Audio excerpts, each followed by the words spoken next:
Welcome to Threads of Truth, where real-life mysteries meet internet speculation. Today, we're plunging into, well, the kind of cases that really stick with you. The ones that seem to defy all logic, They leave behind just so many more questions than answers. Exactly. Some events unfold in ways that just don't quite fit our neat understanding of how the world's supposed to work. And when the facts on the ground seem to contradict every sort of rational explanation, it creates this really powerful urge to understand, doesn't it? To find that missing piece. Absolutely. And I bet many of you listening have heard the name Rey Rivera. It's definitely one of those cases that just kind of lingers in the true crime world. So back in May 2006, Ray was this 32-year-old guy, a writer, a videographer living in Baltimore, Maryland. Seemed to have a promising life ahead of him. Then, poof, he vanishes after getting this mysterious phone call. And the discovery, 8 days later, that's where it gets truly bizarre. His car's found first, okay, but then his body is discovered inside the Belvedere Hotel. But not just anywhere in the hotel, in an unused, locked conference room, and directly beneath a hole in the roof. Right. And that detail, the hole, the fall, it immediately stood out to investigators and frankly to anyone looking at the scene. It was described as a fall scenario that, well, it challenged physics, challenged logic. It just didn't seem possible. Didn't add up at all. That's it, exactly. It presented this fundamental paradox right from the get-go. How does someone fall through a specific point in a roof like that and land in such an improbable, confined, locked space? It wasn't just, a puzzle. It was a scene that seemed to openly contradict basic physics, really setting the stage for this whole lasting enigma. And that's precisely why we're diving deep today. Our mission here is to really explore the tragic and utterly baffling case of Rey Rivera. It's a mystery that's now stretched over, nearly 2 decades? We want to look at the chilling questions that are still hanging in the air, try to untangle these threads of truth. Yeah. So shall we get into it? Let's unpack this case. Yeah, let's do it. Where do we start? Maybe with Rey himself. Good idea. Let's start with Rey Rivera, the person. Who was this man at the center of it all? So 32 years old, married to Allison Rivera, and by all accounts, he sounds like he's a pretty stable guy, Motivated. Very much so. Professionally, he was working as a financial writer. But he also had this real passion for filmmaking. He was an aspiring videographer, multi-talented, really. At the time he disappeared, he was actually working for a company called Agora, specifically for his friend, Porter Stansberry. And that connection, his workplace, his friend, it becomes a pretty crucial piece of the story later on, as you might imagine, especially when we get into the theories. Right. So this wasn't someone who was drifting or disconnected. He had a job, a marriage, creative goals, which makes his sudden vanishing seem profoundly out of character. And that's often the first big red flag in cases like this, isn't it? When someone deviates so sharply from their known patterns, it just immediately makes you think, okay, what happened here? It really does. It suggests something extraordinary must have occurred. Either some external force acting on him or maybe some unforeseen internal crisis, perhaps. But based on everything his loved ones described, there was just nothing in his day-to-day life to suggest such a dramatic shift was imminent. Nothing before that specific day in May 2006. And that fateful day was May 16th, 2006. That's when everything just changed on a dime. He was last seen apparently rushing out of his home in Baltimore. And the trigger, the catalyst for him leaving so suddenly, was a phone call. A mysterious phone call. Indeed. He left abruptly right after getting that call. And what's critically important here and incredibly frustrating is that investigators did trace the call. They traced it back to his workplace, Agora. But the actual content, what was said in that conversation, completely unknown, still unknown. Wow. So the call came from work, but nobody knows who called or what about. Exactly. Or at least that information hasn't become public or perhaps wasn't determined. It's this foundational enigma, the very first crucial piece of the puzzle that's just missing. It might have held the key to everything that followed. It's like having the first chapter of a mystery novel ripped out, just blank. Total information vacuum right at that critical moment. Okay, so he leaves. The clock starts ticking. 8 agonizing days go by for his wife, his family. Yeah. And then, May 24th, 2006, the shocking discovery is made. First, they find his car. Yes. His car turns up in a parking lot near the Belvedere Hotel. And then the situation becomes much, much graver. 8 days after he vanished, Ray's body is found inside the Belvedere Hotel itself. And we should probably emphasize this wasn't like a bustling, active hotel at the time. It was largely abandoned. Parts of it weren't really open to the public, which immediately adds this layer of, well, deep intrigue. Why? There. An abandoned building. Like, yeah, that immediately makes you wonder why he'd even be there or how he got in. But the specifics of where his body was found, that's even more perplexing, isn't it? He was discovered in a locked conference room. That detail alone is just baffling. A locked room. It implies a controlled environment somehow. Either Ray locked himself in, which raises questions, or someone else did. And then there's the official cause of death. The medical examiner listed it as undetermined. Undetermined. That's such a haunting word in these investigations. It essentially means they couldn't say for sure if it was homicide, suicide, or accident. Precisely. It's not a ruling that provides any clarity at all. It signals this profound lack of clear answers right from the start. A recognition, really, that even the trained investigators couldn't definitively explain what happened in that room. Okay, so undetermined is the official word. No easy explanation. But let's really dig into the detail that makes this case so unique. The thing that has fueled so much public fascination, that hole in the roof and what people call the physics problem. This is where the case just goes off the rails into the truly bewildering. Ray's body was found directly beneath this significant hole in the roof of that conference room. Now, on the surface, you might think, okay, he fell through. Simple enough, maybe. But the challenge to logic, the real problem, comes when you examine the specifics. Reports indicate that the trajectory required and the location of this hole relative to the main hotel roof. Yeah. It makes a simple, unassisted fall seem profoundly improbable. Improbable. Can you maybe unpack that a little? What makes it so hard to believe he just fell straight down from the main roof? Well, there are a few things. First, the hole itself was apparently quite neat, almost unusually so for someone crashing through. Some reports suggest it was maybe just large enough for a body. Second, the distance. To fall from the main roof and land where he did, through that specific hole, would have required a significant horizontal leap or push, apparently covering quite a distance before starting the downward fall. Like a running jump, maybe? But from where exactly, and why?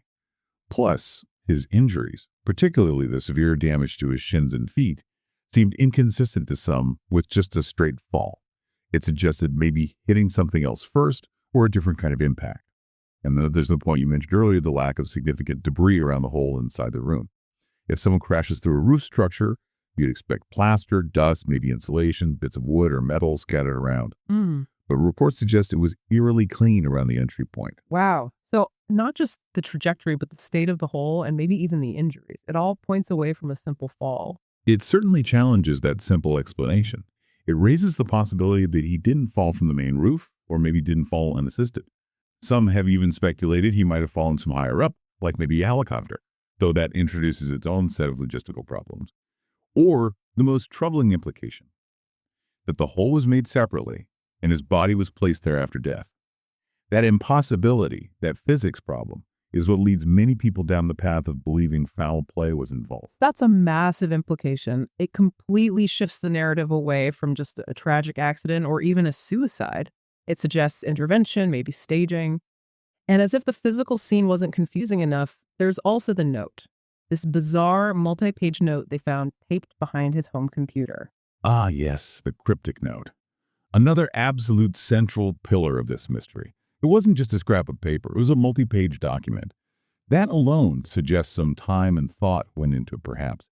And the contents were, well, exceptionally strange, is putting it mildly. It had references to movies, specific ones. It listed financial figures. It mentioned Freemasonry, the fraternal organization, often linked in popular culture to secrets and conspiracies.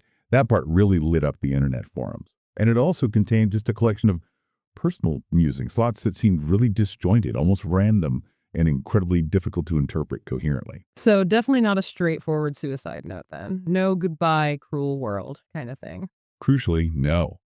Everyone involved in looking at it seems to agree on that. The police, the FBI, who apparently analyzed it, they concluded it was not a suicide note, but a series of disjointed thoughts, difficult if not impossible to interpret. And this detail, naturally, it profoundly confounded the investigators right from the start. And maybe even more so, it's fueled just endless speculation online for years and years. It's like this text that almost begs for interpretation. It seems to demand you find a hidden meaning. but it offers no clear, conventional way to actually do that. It really is like a complex puzzle, but without the picture on the box lid, isn't it? Every single element of this case, the sudden vanishing act, that mystery phone call, the completely baffling location of the body, the seemingly impossible physics of the fall, and then this utterly cryptic note. Yeah. It all just screams for answers that just haven't come. And that's precisely why it continues to captivate people so much. When the official explanations fall so short or seem so inadequate, that vacuum is almost always filled by alternative theories. Some of them seem quite plausible, others maybe more far-fetched, but they're all trying to connect those loose threads to weave them into some kind of coherent narrative that makes sense of the senseless. And when a case is this perplexing, this weird, you can bet the internet communities are going to jump in with both feet, right? Trying to crack the code, so to speak. Rey Rivera's case, it's become this absolute magnet for speculation online. It spawned a few really prominent theories that try to explain the unexplainable. Should we dive into some of those? Absolutely. The lack of a definitive explanation from official channels, it just naturally opens the door wide for these alternative narratives to take root and spread. And given the really specific, unusual details of Ray's life, his job, that note he left these theories quickly gained a lot of traction. They drew in amateur sleuths, web detectives, just curious onlookers from all over. Okay, so one of the most persistent, most frequently discussed theories has to be the financial whistleblower theory. The basic idea here is that maybe Ray stumbled upon something he shouldn't have, some kind of illicit activity, maybe financial wrongdoing at his employer, Agora, specifically within Porter Stansberry's part of the company. Right. And this theory immediately provides a very powerful, understandable motive for foul play. It suggests that maybe someone needed to silence him to prevent whatever he knew from getting out. His job title, financial writer, makes this theory resonate quite strongly for a lot of people. If he's digging into complex financial stuff, analyzing reports, maybe writing newsletters, it's not a huge leap for people to imagine him uncovering something sensitive, maybe even illegal. It creates this narrative of danger that's directly connected to his work. It suggests he knew too much. It definitely adds that layer of corporate intrigue, doesn't it, to an already deeply mysterious death. Then, switching gears a bit, there's the Freemason theory. This one leans really heavily into that cryptic note we talked about, and its very unusual references. Yeah, this theory zooms right in on those specific references within the note, especially the mentions of Freemasonry. You get enthusiasts, online sleuths, who interpret these not just as passing mentions, but as secret Masonic symbols or maybe even codes that they believe are directly related to how he died. They'll pore over the note, looking for hidden meanings in certain phrases, maybe the list of names, even the structure or layout of the text itself. And the whole Freemason angle taps into that wider cultural fascination with secret societies. Yeah, exactly. It taps into that fascination with hidden knowledge, secret rituals, powerful groups operating behind the scenes. It feeds directly into this theory. It appeals to that primal curiosity about what might be going on beneath the surface of everyday life. It suggests maybe a hidden order or even a conspiracy was somehow involved in his death. It's the allure of a secret world, isn't it? The idea that maybe there are hidden forces at play, pulling strings behind such a bizarre event. It kind of gives a sense of a grander, more complex story than just a simple tragedy or, an accident. Okay, now, moving to a completely different type of explanation, there's also the mental health theory. Right.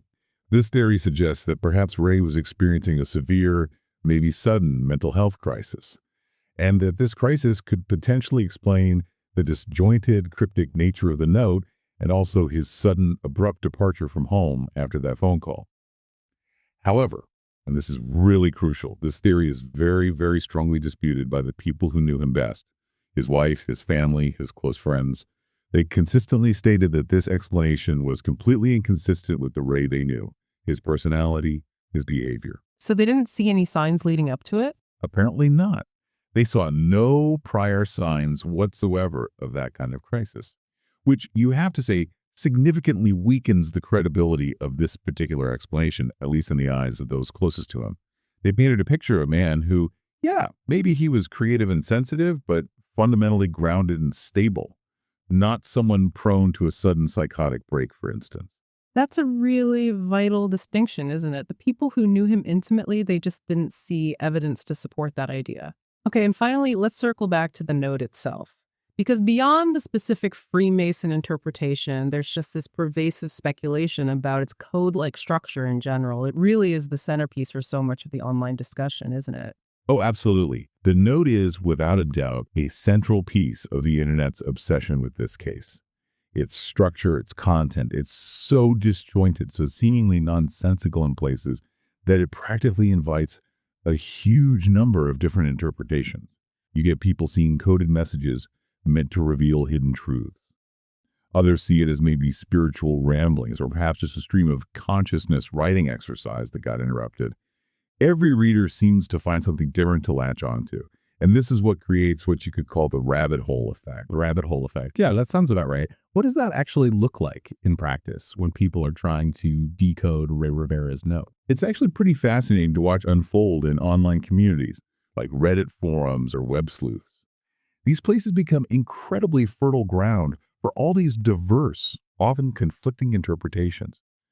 You'll have people spending literally hours, days, sometimes even years, poring over every single word, every phrase in that note, treating it like some kind of intricate cipher or puzzle. They'll look for numerology in the financial figures he listed. They'll cross-reference the movie titles, looking for hidden allegories or clues related to the plots. Some even dissect the font he used or the spacing between lines, believing there are numerical codes embedded right there in the physical text. Wow, that's intense. It really is. It's this massive, collective, sometimes almost obsessive attempt to find patterns, to find meaning, where maybe there isn't any deliberate pattern to find. It's all driven by this incredibly strong desire to crack this seemingly impossible case. And the internet, of course, facilitates this huge, global, collaborative detective effort. But the downside is that almost any interpretation, no matter how speculative or outlandish it might seem, can find a dedicated following online. And I guess without any definitive answers coming from official sources, every theory, no matter how far-fetched it might seem on the surface, seems to gain at least some traction, doesn't it? It just goes to show how much people crave resolution, how deeply we all want to make sense of something that feels utterly senseless. It absolutely does. The human mind really seems to abhor a vacuum, doesn't it? Especially when it comes to understanding why tragic, bizarre things happen. And the more bizarre, the more inexplicable the circumstances are, the deeper that need becomes to impose some kind of order through narrative. Even if that narrative is purely speculative, it's a real testament to our innate drive to find meaning, I think. So, okay, we've laid out the known facts as much as they are known. We've explored some of the main theories that have emerged over the years. Now let's try to move into the analysis part of this deep dive. How do these different theories actually hold up when we weigh their plausibility against, the available physical evidence and the broader context of the case? And maybe, what does this case tell us about unexplained deaths more generally? All right, this is where we try to synthesize all that information, to look really critically at what we know, what we think we know, and importantly, what we definitely don't know. And the logical starting point for any analysis like this often has to be the official police ruling, or at least the initial direction the investigation took, which in Rey Rivera's case leaned heavily toward suicide early on, even with the final undetermined cause of death. Okay, so the suicide theory. How well does that official leaning, let's call it, stand up to scrutiny, especially given all the really weird details we've just discussed? Well, critically, the prevailing view among many independent experts, journals who've covered it, and certainly those close to the case, like his family, is that this theory is just not supported by any definitive evidence.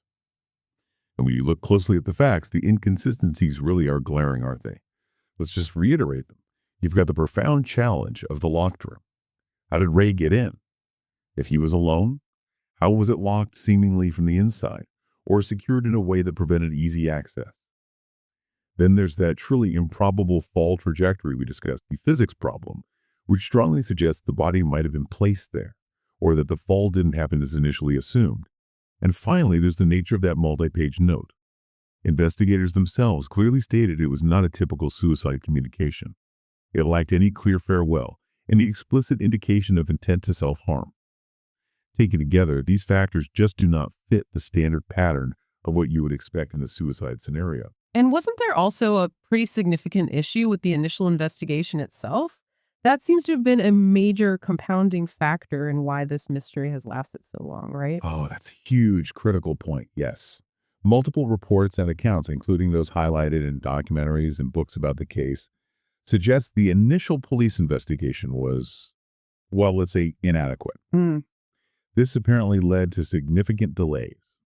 Delays in properly securing the specific scene within the Belvedere, delays in processing potential forensic evidence from the room, the hole, the body itself, and maybe delays in interviewing key individuals promptly. Crucially, any delay like that means a potential loss of vital forensic evidence, trace evidence, fingerprints, DNA, things that could have potentially provided definitive answers early on might have been compromised or lost entirely. So the initial handling wasn't great. That seems to be the consensus. This inadequacy right at the outset created a really shaky foundation for the entire investigation. It compounded the mystery, and it certainly fueled the widespread public skepticism about the official narrative, or lack thereof. When the very first steps of an investigation are flawed, or perceived as flawed, it makes it incredibly difficult to ever arrive at a conclusive, widely accepted truth down the line. It just leaves so much room for doubt to seep in and for alternative theories to flourish.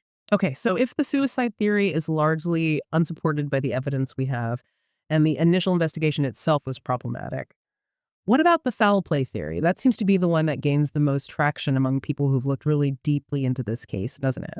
The foul play theory certainly gains considerable strength, especially when you focus purely on the physical evidence found at the scene. The fact that Rey's body was found inside a locked conference room that presents an immediate puzzle regarding entry and exit.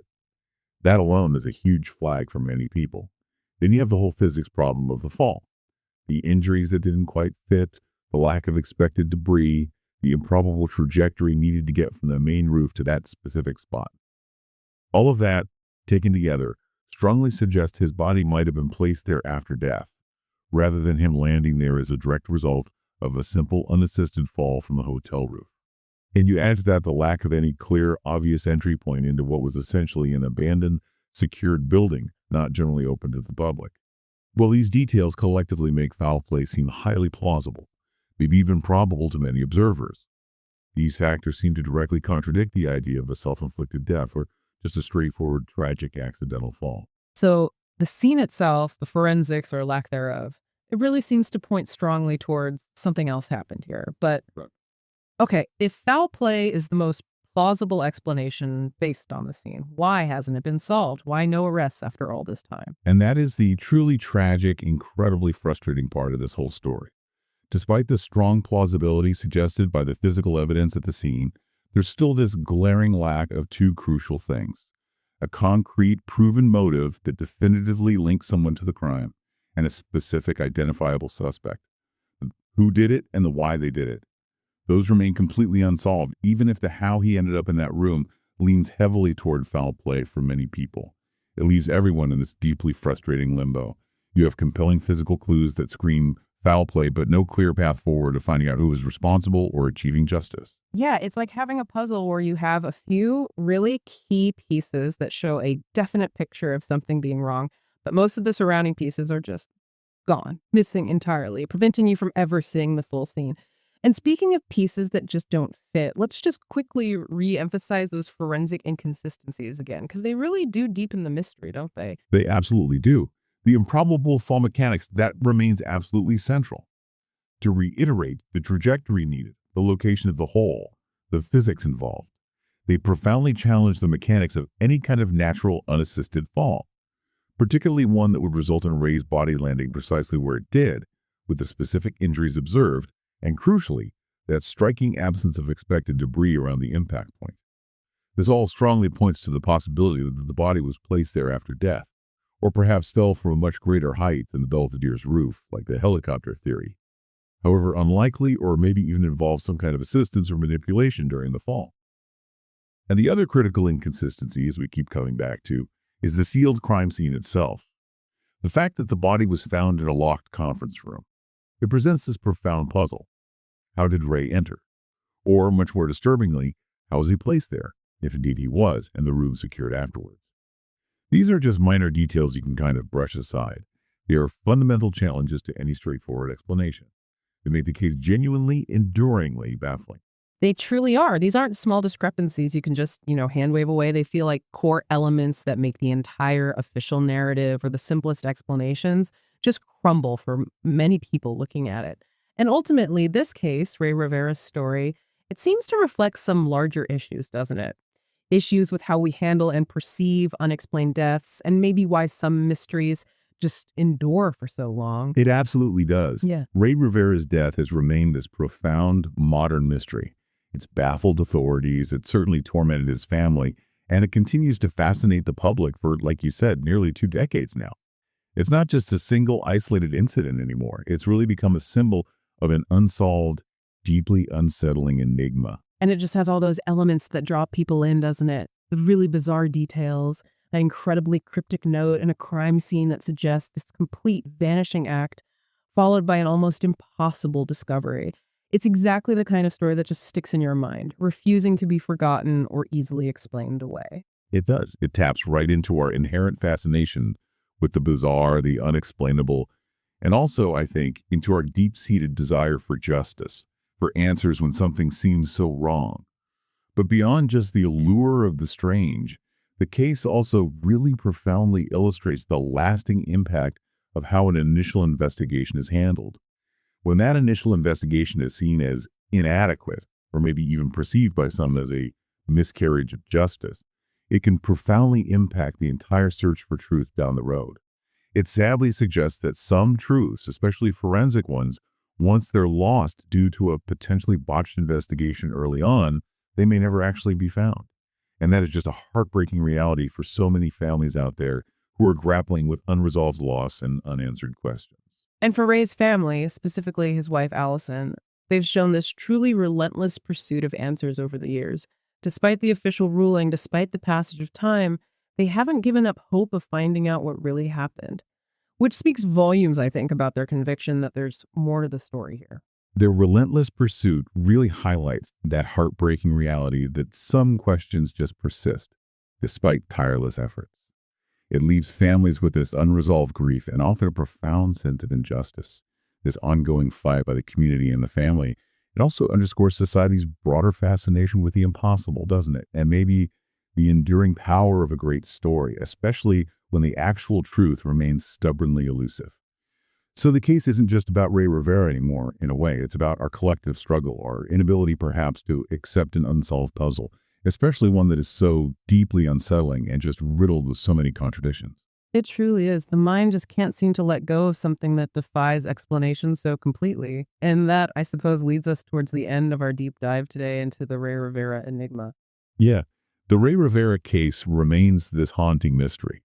It's a tragic story that has lingered for, well, over a decade and a half now, leaving so many people with these unanswerable questions.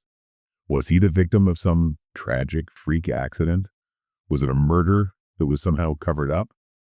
Or did he somehow choose to disappear in a way that remains completely unfathomable to this day? The threads of truth in this case, they are just incredibly tangled, aren't they? Tangled in a web of conflicting evidence, a grieving family's enduring pain, and maybe a justice system that, for some people looking at this case, has undeniably failed to provide clear answers or resolution. We've tried to explore the facts as they're known, look at the main theories, and highlight those chilling inconsistencies that keep this case alive in our collective consciousness. And that enduring question, it just hangs there. What do you, listening right now, think happened to Ray Rivera? Do you lean towards the foul play theory, or do you think there's maybe another explanation out there, perhaps one we haven't even considered today? We definitely invite you to keep thinking about it, maybe join the conversation online, try to untangle these threads with us. Next time on Threads of Truth, we're going to examine another deeply mysterious case, that of Jillian Uto. She was a young woman found dead in her locked apartment, again, with far more questions than answers. Until then, keep questioning, keep searching for the truth.